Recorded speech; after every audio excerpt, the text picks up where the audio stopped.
முக்கிய செய்திகள். சாதிவாரி மக்கள் தொகை கணக்கெடுப்பை உடனே தொடங்க வேண்டும். பிரதமர் மோடிக்கு முதலமைச்சர் மு.க. ஸ்டாலின் கடிதம். ரயில்வே நெடுஞ்சாலை திட்டங்களுக்கு தமிழகத்திற்கு அநீதி. மத்திய அரசு மாற்றாந்தாய் மனப்பான்மையுடன் செயல்படுவதாக தங்கம் தென்னரசு குற்றச்சாட்டு. நீட் முறைகேடு விவகாரத்தில் பள்ளி முதல்வர், வங்கி மேலாளர் கைது. வினாத்தாள் கசிவு தொடர்பாக சிபிஐ நடவடிக்கை. பாக்ஸ்கான் ஆலையில் திருமணமான பெண்கள் பணியாற்ற அனுமதி இல்லையா? விரிவான அறிக்கை தாக்கல் செய்யுமாறு தமிழக அரசுக்கு மத்திய அரசு கடிதம். மலையோர மாவட்டங்களில் வெளுத்து வாங்கும் கனமழை. நீர்நிலைகள் வேகமாக நிரம்புவதால் விவசாயிகள் மகிழ்ச்சி. வணக்கம். இந்தியாவில் சாதிவாரி மக்கள் தொகை கணக்கெடுப்பை உடனடியாக தொடங்குமாறு பிரதமர் திரு நரேந்திர மோடிக்கு தமிழ்நாடு முதலமைச்சர் திரு மு.க. ஸ்டாலின் கடிதம் எழுதியுள்ளார். சாதிவாரி மக்கள் தொகை கணக்கெடுப்புடன் 10 ஆண்டு மக்கள் தொகை கணக்கெடுப்பை ஒருங்கிணைந்து மேற்கொள்ளுமாறு கடந்த ஆண்டே தாம் கடிதம் எழுதியிருப்பதாக சுட்டிக்காட்டியுள்ள அவர், தற்போது பட்டியல் இனத்தவர் மற்றும் பட்டியல் பழங்குடியினரின் சாதிவாரியான மற்றும் பழங்குடி வாரியான தரவுகள் மட்டுமே மக்கள் தொகை கணக்கெடுப்பு சட்டத்தின் கீழ் கணக்கிடப்படுவதாக தெரிவித்துள்ளார். நமது நாடு வளரும் நாடு என்ற முறையில் வளர்ச்சியின் பலன்கள் சமூகத்தின் அனைத்து பிரிவினரையும், குறிப்பாக விளிம்பு நிலையில் உள்ள மக்களை சென்றடைய வேண்டும் என்று தாம் கருதுவதாகவும், பின்தங்கிய மக்களின் சமூக பொருளாதார வளர்ச்சியை இலக்காக கொண்டு கொள்கைகளை வகுப்பதற்கும் மக்கள் தொகை கணக்கெடுப்பு தரவுகள் எப்போதும் அடிப்படையாக இருக்கும் என்று திரு ஸ்டாலின் குறிப்பிட்டுள்ளார். சமூக முன்னேற்றத்திற்கான வாய்ப்புகளை வரலாற்று ரீதியாக நிர்ணயிக்கும் முக்கிய காரணியாக சாதி இருந்து வருவதால் சாதி அடிப்படையிலான சமூக பொருளாதார கணக்கெடுப்பு தரவுகள் பொது களத்தில் கிடைக்கச் செய்வது அவசியம் என்றும் கடிதத்தில் முதலமைச்சர் வலியுறுத்தியுள்ளார். எனவே மக்கள் தொகை கணக்கெடுப்பு பணிகளை உடனடியாக தொடங்க வேண்டும் என மத்திய அரசை வலியுறுத்தியுள்ள முதலமைச்சர், இது தொடர்பாக தமிழ்நாடு சட்டப்பேரவையில் ஒருமனதாக நிறைவேற்றப்பட்ட தீர்மானத்தின் நகலை இணைத்து அனுப்பியுள்ளார். இந்த விஷயத்தில் பிரதமர் தனிப்பட்ட முறையில் தலையிட்டு கோரிக்கையை நிறைவேற்றுவார் என்று எதிர்பார்ப்பதாகவும் திரு ஸ்டாலின் குறிப்பிட்டுள்ளார். தமிழ்நாட்டிற்கான ரயில்வே, நெடுஞ்சாலை உள்ளிட்ட உள்கட்டமைப்பு திட்டங்களுக்கு நிதி ஒதுக்குவதில் மத்திய அரசு மாற்றாந்தாய் மனதுடன் நடந்து கொள்வதாக நிதியமைச்சர் திரு தங்கம் தென்னரசு குற்றம் சாட்டியுள்ளார். சட்டப்பேரவையில் நேற்று மானிய கோரிக்கை மீதான விவாதத்திற்கு பதில் அளித்து பேசிய அவர், மிக்ஜாம் புயல் நிவாரணமாக 37,906 கோடி ரூபாய் கேட்டால் மத்திய அரசு வெறும் 276 கோடி ரூபாய் தான் கொடுத்ததாக குற்றம் சாட்டினார். இது தமிழ்நாட்டிற்கு இழைக்கப்பட்டிருக்கக்கூடிய மிகப்பெரிய அநீதி என்றும் திரு தங்கம் தென்னரசு சாடினார். அதேபோல பிரதம மந்திரி வீட்டு வசதி திட்டத்தின் கீழ் நகரங்களில் மத்திய அரசு 1.5 லட்சம் ரூபாய் பங்களிப்பும், மாநில அரசு 12 லட்சம் ரூபாயில் இருந்து 14 லட்சம் ரூபாயும் பங்களிப்பு செலுத்துவதாக அவர் தெரிவித்தார். பிரதம மந்திரி வீட்டு வசதி திட்டம், நகர்ப்புற திட்டத்தின் கீழே ஒரு ஒன்றிய அரசு ஒரு வீடு ஒன்றுக்கு 1.5 லட்சம் தான் அவங்க கொடுக்குறாங்க.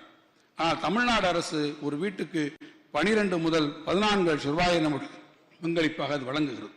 ஓய்வூதியதாரர்களுக்கு பல்வேறு மருத்துவ காப்பீட்டு திட்டங்கள் உள்ளதாக தெரிவித்த திரு தங்கம் தென்னரசு, மத்திய அரசு மாநில அரசுக்கு வழங்கும் திட்டங்களுக்கான பங்களிப்பு நிதியை 50% உயர்த்தி வழங்க வேண்டும் என்று வலியுறுத்தினார். ஆசிரியர் மற்றும் அரசு ஊழியர்களுக்கான பழைய ஓய்வூதிய திட்டத்தை அமல்படுத்துவது குறித்து அரசின் கொள்கை முடிவு பரிசீலனையில் உள்ளதாகவும் அமைச்சர் தெரிவித்தார். பழைய ஓய்வூதிய திட்டத்தினை செயல்படுத்துவது குறித்த சாத்தியக்கூறுகளை ஆய்வு செய்து அரசுக்கு உரிய பரிந்துரைகளை அளிக்கும் வகையில் அமைக்கப்பட்ட வல்லுநர் குழு பல்வேறு பணியாளர் சங்கங்களுடைய கருத்துக்களை கேட்டறிந்திருக்கிறது. ஓய்வூதிய நிதி ஒழுங்குமுறை மற்றும் வளர்ச்சி ஆணையம் PFRDA அளித்துள்ள பல்வேறு கருத்துக்களின் அடிப்படையிலும் ஆய்வு செய்து அளித்துள்ள பரிந்துரைகள் மீதான அரசினுடைய கொள்கை முடிவு அரசினுடைய பரிசீலனையில் இருக்கிறது. சென்னை மெட்ரோ ரயில் திட்ட பணிகளுக்கு மத்திய அரசு 3 ஆண்டுகளாக நிதியை நிலுவை வைத்துள்ளதால் மாநில அரசுக்கு 12,000 கோடி ரூபாய் கூடுதலாக செலவிடும் நிர்பந்தம் ஏற்பட்டதாக திரு தங்கம் தென்னரசு கூறினார். அந்த நிதி இருந்தால் 25,000 புதிய பேருந்துகளை வாங்கி இருக்கலாம், 30,000 கிலோமீட்டர் சாலைகள் அமைத்து இருக்கலாம் என்றும் அவர் கூறினார். இதேபோல தமிழகத்திற்கான ரயில்வே, நெடுஞ்சாலை உள்ளிட்ட உள்கட்டமைப்பு திட்டங்களுக்கான நிதி ஒதுக்கீட்டில் பாஜக அரசு மாற்றாந்தாய் மனதுடன் நடந்து கொள்வதாகவும் திரு தங்கம் தென்னரசு கண்டனம் தெரிவித்தார். நீட் முறைகேடு விவகாரத்தில் விசாரணையை தீவிரப்படுத்தியுள்ள சிபிஐ வினாத்தாளை கசிய விட்டதாக ஜார்க்கண்ட் பள்ளி முதல்வர் ஒருவரையும் வங்கி அதிகாரி ஒருவரையும் கைது செய்துள்ளது. மாணவர்கள், கல்வியாளர்களின் எதிர்ப்பை மீறி தொடங்கப்பட்ட நீட் தேர்வு ஆண்டுதோறும் பல்வேறு சர்ச்சைகளை ஏற்படுத்தி வருகிறது. இந்த ஆண்டு உச்சகட்டமாக வினாத்தாள் கசிவு, கருணை மதிப்பெண், ஒரே நிறுவனத்தைச் சேர்ந்தவர்கள் அதிக மதிப்பெண், முன்னெப்போதும் இல்லாத வகையில் அதிகம் பேர் முழு மதிப்பெண் என பல்வேறு மோசடிகள் அரங்கேறியதை அடுத்து நீட் தேர்வை ரத்து செய்யுமாறு எதிர்க்கட்சியினரும் கல்வியாளர்களும் வலியுறுத்தினர். உச்சநீதிமன்றமும் பல்வேறு கேள்விகளை எழுப்பிய நிலையில் நீட் தேர்வு முறைகேடு தொடர்பாக சிபிஐ விசாரணைக்கு உத்தரவிட்ட மத்திய அரசு தேசிய தேர்வு முகமையின் தலைவரையும் பதவியிலிருந்து நீக்கியது. இந்நிலையில் நீட் தேர்வு நடைபெற்ற மே 5ஆம் தேதிக்கு ஒரு நாள் முன்னரே பாட்னாவில் பாதி எரிந்த நிலையில் நீட் வினாத்தாளை போலீசார் கைப்பற்றிய நிலையில் கைப்பற்றப்பட்ட வினாத்தாளை ஒப்பிட்டு பார்க்க தேசிய தேர்வு முகமையிடம் மாதிரி வினாத்தாள் கேட்கப்பட்டதாகவும், ஆனால் 3 முறை வினாத்தாளை அனுப்ப நினைவுபடுத்தியும் ஜூன் 20ஆம் தேதிதான் தேசிய தேர்வு முகமை அளித்ததாகவும் போலீசார் குற்றம் சாட்டியுள்ளனர். இதன் பின்னரே மாதிரி வினாத்தாளுடன் ஒப்பிட்டு பார்த்து 68 வினாக்கள் மற்றும் தேர்வு தேதி, தேர்வு மைய எண் உள்ளிட்டவை ஒரே மாதிரி இருப்பதும் ஜார்க்கண்ட் மாநிலம் ஹசாரிபாக்கில் உள்ள ஒயாசிஸ் என்ற சிபிஎஸ்இ பள்ளி தேர்வு மையத்தைச் சேர்ந்தது என்பதும் கண்டுபிடிக்கப்பட்டதாக போலீசார் கூறினர். இதனிடையே இந்த பள்ளியில் விசாரணை நடத்திய சிபிஐ அதிகாரிகள் வினாத்தாள் வைக்கப்பட்டிருந்த 2 பெட்டிகள் தவறான முறையில் உடைக்கப்பட்டிருந்ததை கண்டுபிடித்து முறைகேடு நடந்ததை உறுதிப்படுத்தியுள்ளனர். வினாத்தாள்கள் வைக்கப்பட்டிருந்த ஹசாரிபாக் ஸ்டேட் வங்கி மேலாளரிடமும் விசாரணை நடத்திய அதிகாரிகள் அவரையும் கைது செய்துள்ளனர். ஆப்பிள் ஐபோன் தொழிற்சாலையான ஃபாக்ஸ்கான் இந்தியா நிறுவனத்தில் திருமணமான பெண்கள் பணியாற்ற அனுமதிப்பதில்லை என்ற செய்திகளின் பின்னணி குறித்து விரிவான அறிக்கை தாக்கல் செய்யுமாறு தமிழக அரசின் தொழிலாளர் நலத்துறைக்கு மத்திய அரசு கடிதம் எழுதியுள்ளது. சென்னை அருகே ஸ்ரீபெரும்புதூரில் செயல்பட்டு வரும் ஃபாக்ஸ்கான் ஆலையில் பிரபல ஆப்பிள் நிறுவனத்தின் ஐபோன்கள் தயாரிக்கப்பட்டு வருகின்றன. இந்த தொழிற்சாலையில் திருமணமான பெண்களை பணியாற்ற அனுமதிப்பதில்லை என சில ஊடகங்களில் செய்திகள் வெளியாகின. இந்நிலையில் இந்த ஊடக செய்திகளை கவனத்தில் எடுத்துக் கொண்டிருப்பதாக தெரிவித்துள்ள மத்திய தொழிலாளர் நலன் மற்றும் வேலைவாய்ப்பு அமைச்சகம் இந்த செய்திகளின் பின்னணி குறித்து விரிவான அறிக்கை தாக்கல் செய்யுமாறு தமிழக அரசின் தொழிலாளர் நலத்துறைக்கு கடிதம் எழுதியுள்ளது.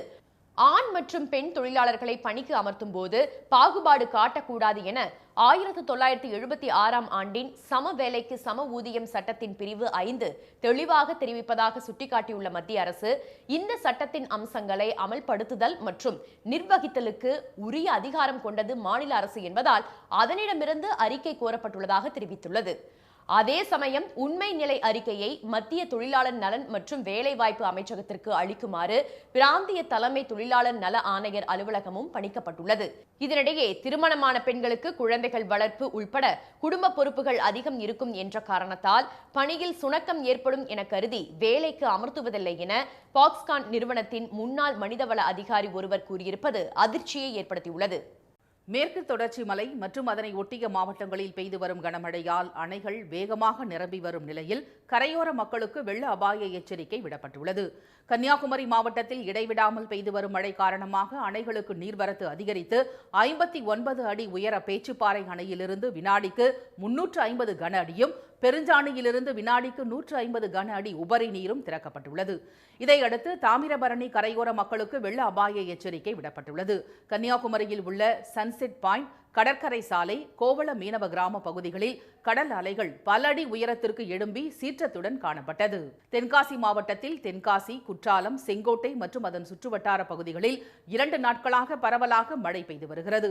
இதனால் செங்கோட்டை அருகே 36 அடி உயர குண்டாறு அணை முழு கொள்ளளவை எட்டி நிரம்பி வருகிறது. இதையடுத்து கடையம் ராமநதி அணையிலிருந்து கார் சாகுபடிக்கு தண்ணீர் திறந்துவிடப்பட்டுள்ளது.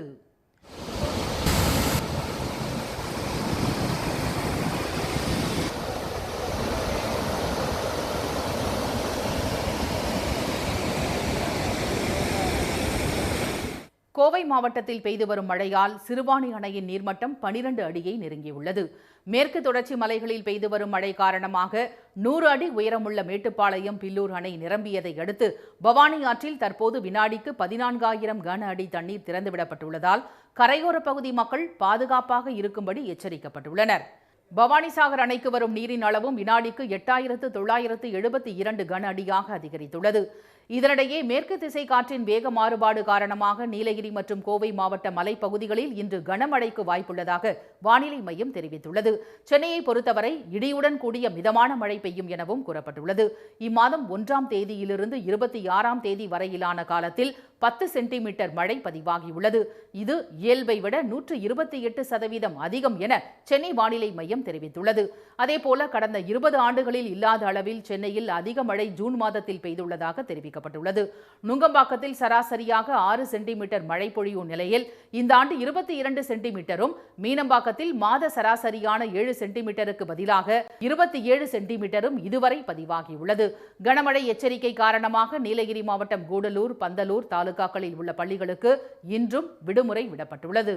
பாரதிய ஜனதா கட்சியின் மூத்த தலைவரும் முன்னாள் துணை பிரதமருமான திரு LK அத்வானி டெல்லி எய்ம்ஸ் மருத்துவமனையில் அனுமதிக்கப்பட்டுள்ளார். 96 வயதான அவருக்கு வயது மூப்பு காரணமாக நேற்று இரவு திடீரென உடல்நலக்குறைவு ஏற்பட்டது. இதையடுத்து டெல்லியில் உள்ள எய்ம்ஸ் மருத்துவமனையில் திரு அத்வானி அனுமதிக்கப்பட்டார். எய்ம்ஸ் மருத்துவ குழுவினர் அவருக்கு தீவிர சிகிச்சை அளித்து வருகின்றனர். தற்போது திரு அத்வானியின் உடல்நிலை சீராக இருக்கிறது என்றும் தொடர்ந்து மருத்துவர்கள் கண்காணித்து வருவதாகவும் மருத்துவமனை வட்டாரங்கள் தெரிவித்துள்ளன. அவர் எய்ம்ஸ் முதியோர் மருத்துவ பிரிவு மருத்துவரின் கண்காணிப்பில் உள்ளார். திரு வாஜ்பாய் பிரதமராக இருந்தபோது திரு அத்வானி அமைச்சராகவும் துணை பிரதமராகவும் பதவி வகித்தார். 2009 நாடாளுமன்ற தேர்தலின் போது பாஜகவின் பிரதமர் வேட்பாளராக முன்னிறுத்தப்பட்ட திரு அத்வானிக்கு அண்மையில் நாட்டின் மிக உயரிய விருதான பாரத ரத்னா விருது வழங்கப்பட்டது. நெல் கொள்முதலுக்கான குறைந்தபட்ச ஆதார விலையுடன் ஊக்கத்தொகை வழங்க முதலமைச்சர் திரு மு.க. ஸ்டாலின் உத்தரவிட்டுள்ளார். அவரது தலைமையில் நேற்று நடைபெற்ற ஆய்வுக் கூட்டத்தில் கடந்த 2023-2024 காரிப் கொள்முதல் பருவத்தில் 3175 நேரடி நெல் கொள்முதல் நிலையங்கள் திறக்கப்பட்டு 3,72,310 விவசாயிகளிடமிருந்து 29,91,954 மெட்ரிக் டன் நெல் கொள்முதல் செய்யப்பட்டு 6,442 கோடியே 80 லட்சம் ரூபாய் விற்பனை தொகையாக வழங்கப்பட்டது குறித்த ஆய்வு செய்யப்பட்டது. இந்நிலையில் 2024-2025 காரிப் கொள்முதல் பருவத்துக்கு சாதாரண நெல் குவிண்டால் ஒன்றுக்கு 105 ரூபாயும், சன்னரக நெல் குவிண்டால் ஒன்றுக்கு 130 ரூபாயும் கூடுதல் ஊக்கத்தொகையாக வழங்கப்படும் என திரு ஸ்டாலின் அறிவித்துள்ளார். விவசாயிகளிடமிருந்து சாதாரண நெல் குவிண்டால் ஒன்றுக்கு 2,405 ரூபாய்க்கும், சன்னரக நெல் குவிண்டாலுக்கு 2,450 ரூபாய்க்கு நேரடி நெல் கொள்முதல் நிலையங்களில் கொள்முதல் செய்யவும் முதலமைச்சர் உத்தரவிட்டுள்ளார். நெல் கொள்முதலுக்கான ஊக்கத்தொகையை உயர்த்தி அறிவித்த தமிழக அரசுக்கு தஞ்சை மாவட்ட விவசாயிகள் நன்றி தெரிவித்தனர். விவசாயிகளின் ஒட்டுமொத்த கோரிக்கையை கேட்காத அளவிற்கு இன்னைக்கு நம்முடைய மாண்பு முதல்வர் அறிவித்திருக்கின்றார்கள். எங்களுடைய டெல்டா மாவட்ட விவசாயிகளின் சார்பாக நெஞ்சார்ந்த நன்றியை தெரிவித்துக் கொள்கிறோம். புதிய குறைந்தபட்ச ஆதார விலையும் மாநில அரசின் ஊக்கத்தொகையும் செப்டம்பர் 1ஆம் தேதி முதல் நடைமுறைக்கு வரும் என்று அறிவிக்கப்பட்டுள்ளது. வரும் 2025-26 நிதியாண்டில் சன்னரக நெல் குவிண்டால் ஒன்றுக்கு 2,500 ரூபாய் என்ற விகிதத்தில் நேரடி நெல் கொள்முதல் நிலையங்களில் விவசாயிகளுக்கு வழங்கிட முதலமைச்சர் திரு ஸ்டாலின் உத்தரவிட்டுள்ளார்.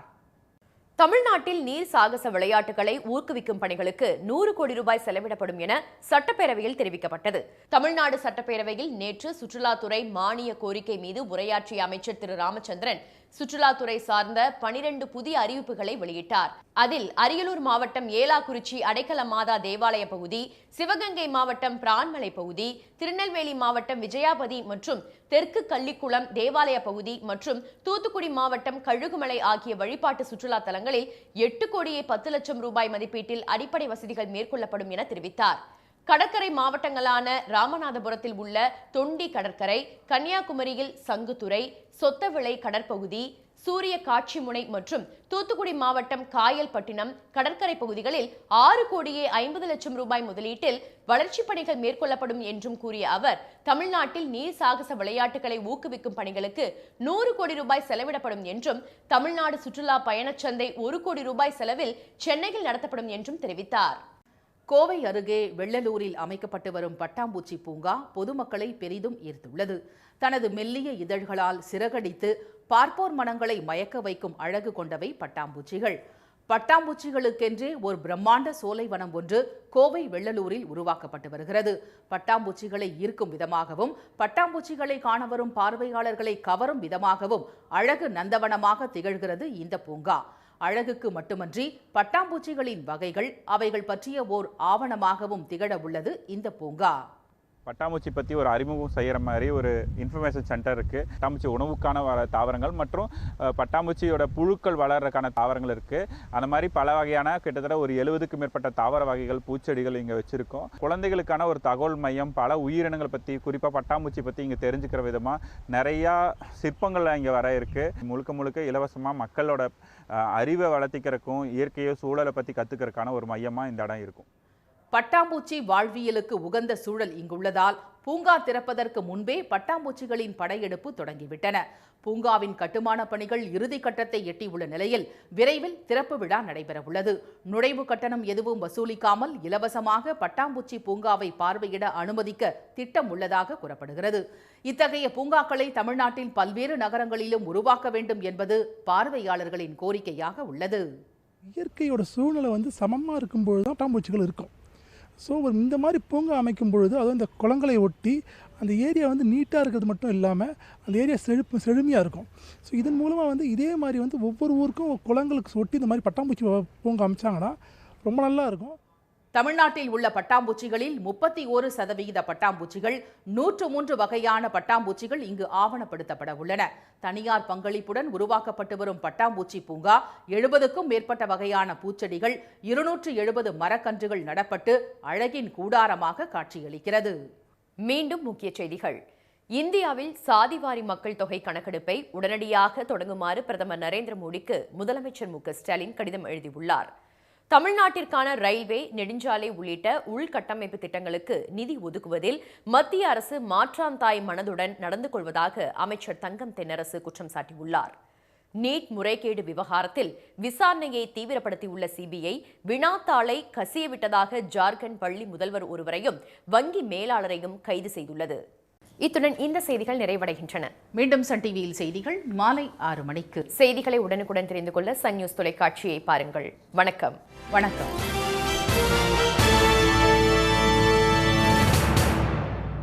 உடனுக்குடன் செய்திகளை தெரிந்து கொள்ள சன் நியூஸ் பெல் ஐகானை கிளிக் பண்ணுங்க.